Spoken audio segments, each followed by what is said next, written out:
What's happening in the market when we have the new drivers? Obviously, Bortoleto is one of the new drivers that are doing a very good job in Formula 2. Maybe the next driver that is going to do the same thing as the McLaren driver, as Piastri, which won F3 in the same year and the F2 in the first year as well. Brazil wants to know. Brazil's very curious to know what's happening in the market, if he has a chance to drive next year or not. You know, we know that there's Drugovic over there, that he's sort of in the background. We don't know if he has still a chance or not. And Brazil wants to know. Obviously, you guys are covering every weekend. And what's your opinion about it? What's going on? What can you tell us a little bit about this situation where everybody's so curious, you know? Well, I would say you have to have a little bit of patience, but not too much. You will know it before Las Vegas.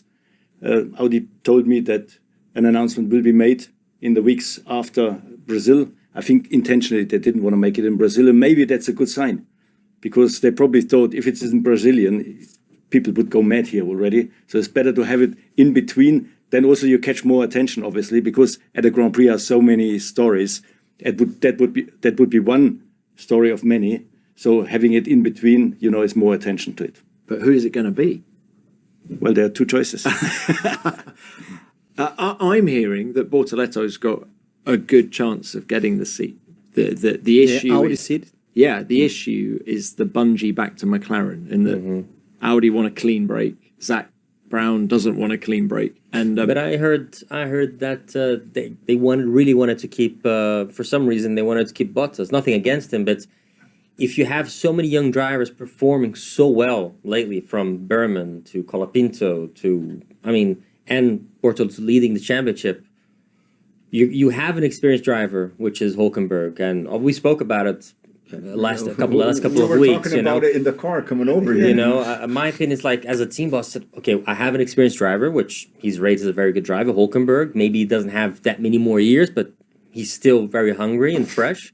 Nelson, can I throw it back at you? How important is continuity? So Bottas, 10-time Grand Prix winner. Yeah. He's been at the team for 3 years now. Maybe they think that's important as they're rebuilding Sauber ready for the Audi debut. Maybe that's the reason behind Bottas staying. But you have a chance of getting somebody new, somebody fresh, okay? Which can be the next Lewis, the next Max, the next big deal. You know that the team in the beginning, they're going to be rebuilding a lot of things. It's the beginning of Audi. It's not going to be easy. The beginning of these teams is always, a rough first couple of years, until they get into sync with everything.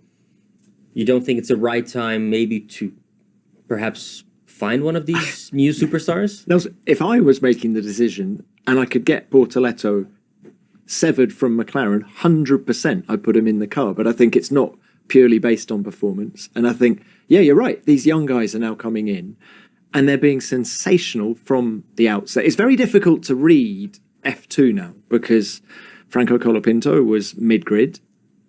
Ollie Behrman hadn't really done anything in the Prema, nor's Kimi Antonelli. Prema seemed to have been struggling this year. So how do you read F2? Funnily enough, I was talking to Juan Pablo Montoya's son, Sebastian, at the weekend, and, he's looking at where he's going to go next year. He wants to go to F2. He'd love to go to Prema because he said Prema have always been... It's a very strong organization in general. Their average is always very high. Quite poor in their first year of new regs, and then they get their stuff together. But it's just incredibly difficult to read. But I think the point is the young guys are ready. I think there's never been a better chance to put a young driver on board than next year. Because first of all, almost half of the grid will have a young driver next year, whether it's Lawson, Behrman, and then it's not such a big risk. And then the other thing is, if you want to have an experienced driver, you would rather have one in 26 when everything is new. Next year, everything is set. It's the same cars as this year. And if you want to take a risk, I would take it next year. Well, I think Binotto now starts.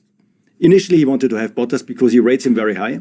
When they got rid of Vettel at the time, there was either Sainz or Bottas, so he rated him high already at that time. But now I think he comes away from this more and more, and he realized this is a golden opportunity to take maybe a young one on board.